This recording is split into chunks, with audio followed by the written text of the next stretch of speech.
Hello everyone, welcome to my channel JM25 math classes. मैं हूं रामनिवास। आज की वीडियो हम सिखाने वाले हैं क्लास 10th एनसीईआरटी का चैप्टर 3 दो चर वाले रैखिक समीकरण युग्म। दो चर वाले रैखिक समीकरण युग्म। तो आइए वीडियो स्टार्ट करते हैं। रैखिक समीकरण युग्म का जो व्यापक रूप होता है a1x plus b1y plus c1 बराबर 0, a2x plus b2y plus c2 बराबर 0। ये दो समीकरण हैं। पहले वाले a1x plus b1y plus c1 बराबर 0, a2x plus b2y plus c2 बराबर 0। अब इसमें दो चर हैं x और y, दो चर हैं, इनका हमें मान निकालना है। युग्म दो समीकरण दिए हुए हैं इसलिए इसको युग्म कहा गया है। और यहाँ पर x और y दो चर हैं दोनों समीकरण में, इनका मान हमको निकालना है। अब ये दोनों समीकरण हमें किसके सरल रेखा, एक रेखा के समीकरण है, दोनों ही एक रेखा को प्रदर्शित करते हैं। इन समीकरणों से जो बनने वाला ग्राफ होगा वो एक सरल रेखा का होगा। ठीक है, तो हम x और y के जो चर दिए हैं उनके मान निकालने के लिए हम दो विधियों का यूज करते हैं। पहली है प्रतिस्थापन विधि और दूसरी होती है विलोपन विधि। पहली सब्स्टिट्यूशन मेथड और दूसरा है एलिमिनेटिंग मेथड। तो प्रश्नावली 3.2 में पहला दिया हुआ है निम्न रैखिक समीकरण युग्म को प्रतिस्थापन विधि से हल कीजिए। तो इसको प्रतिस्थापन विधि से कैसे हल करते हैं देख लीजिए। प्रतिस्थापन विधि का मतलब है एक समीकरण से कोई एक वैल्यू निकालनी है, किसी एक चर का मान निकालना है और समीकरण दूसरे में रख देना है। जो समीकरण से मान प्राप्त हो जाएगा उसे समीकरण तीसरे में रख के उसकी वैल्यू निकाल लेते हैं। आइए देखिए इसको कैसे करेंगे। हल लिख लिया हमने। सबसे पहले जो हमें समीकरण दिए हैं उनको लिख लेंगे। समीकरण एक हो गया x माइनस वाई बराबर 4, ये समीकरण 2 हो गया।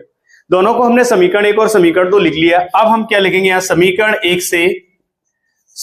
एक से किसी भी एक चर का मान निकालेंगे जिसका गुणांक 1 हो। तो इसमें तो दोनों का गुणांक 1 है, x का भी गुणांक 1 है और y का गुणांक 1। तो किसी भी एक चर का मान निकाल लेंगे। समीकरण 1 से x का मान निकालने पर, x का मान निकालने पर x का मान निकालोगे, समीकरण 1 दिया है x प्लस वाई बराबर 14।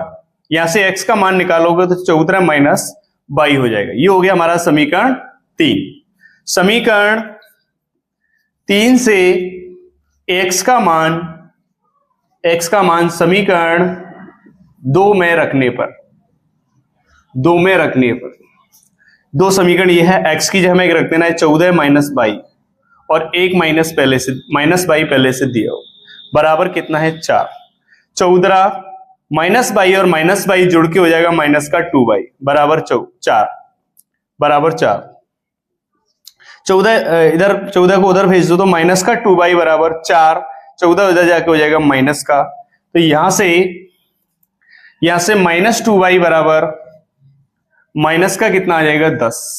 माइनस से माइनस काट दो, y निकालोगे 10/2, 2 का भाग दोगे 10 में 5 बार जाएगा तो y बराबर कितना आ गया 5। y बराबर 5 हम समीकरण 3 में रख देते हैं। y का मान समीकरण 3 में रखने पर, समीकरण 3 हमारा ये रहा x बराबर 14 माइनस वाई। x बराबर 14 माइनस y की जगह जो हमने वैल्यू निकाली है 5 वो रख देंगे। तो x बराबर कितना आएगा, 14 में से 5 कम कर दो माइनस का, कितना बचेगा 9। x बराबर 9 और y बराबर 5, ये दोनों हमारे चर के मान हो जाएंगे। ठीक है, ये हमारे इस सवाल का आंसर हो जाएगा। सेकंड पार्ट देख लेते हैं। सेकंड पार्ट क्या दिया हुआ है, s माइनस टी बराबर 3, s/3 प्लस t/2 बराबर 6। दो समीकरण दिए हुए हैं। पहला समीकरण s माइनस टी बराबर 3, ये समीकरण हमारा पहला हो गया। s/3 प्लस t/2 बराबर 6। ये समीकरण को हमें एलसीएम लेके सॉल्व करना है। पहले a1x प्लस b2y उस तरीके से लिखना है इसको। कैसे देखो, 3 और 2 का एलसीएम कितना आएगा 6। 3 का डिवाइड करोगे 2 बार जाएगा तो ये हो जाएगा 2s प्लस ये 3 बार जाएगा 3t बराबर 6। बट कैंची गुणा कर दो यहां से तो 2s प्लस 3t बराबर 6 का 6 से मल्टीप्लाई कर दोगे कितना हो जाएगा 36। ये हो गया हमारा समीकरण 2। अब हमें क्या करना है, समीकरण 1 से किसी भी एक चर का मान निकालेंगे। यहां से समीकरण 1 से s का मान निकालने पर एस माइनस टी बराबर 3, एस का मान निकालोगे तो टी का पक्षांतर कर देंगे, 3 प्लस टी हो जाएगा। ये हो गया समीकरण 3। समीकरण 3 से एस का मान समीकरण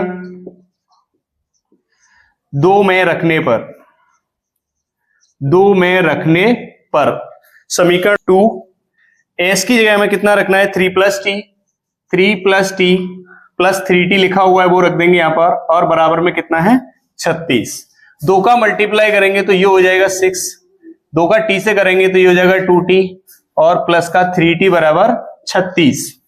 अब यहां पर 6 प्लस इनको जोड़ दो तो कितना हो जाएगा 5t बराबर 36, और 5t बराबर 36 माइनस 6 इधर ले आओगे तो 5t बराबर ये बचेगा 30, और t बराबर 30/5, 5 का भाग दोगे 30 में तो कितनी बार जाएगा 6 बार, 5 छक्का 30, तो t बराबर कितना आ गया 6। अब क्या करना है, t का मान समीकरण 3 में रखोगे तो s बराबर 3 प्लस t की जगह रखना है 6, तो s बराबर कितना आ जाएगा 9, तो s बराबर 9 और t बराबर 6, ये हमारा इस सवाल का आंसर हो जाएगा। ठीक है।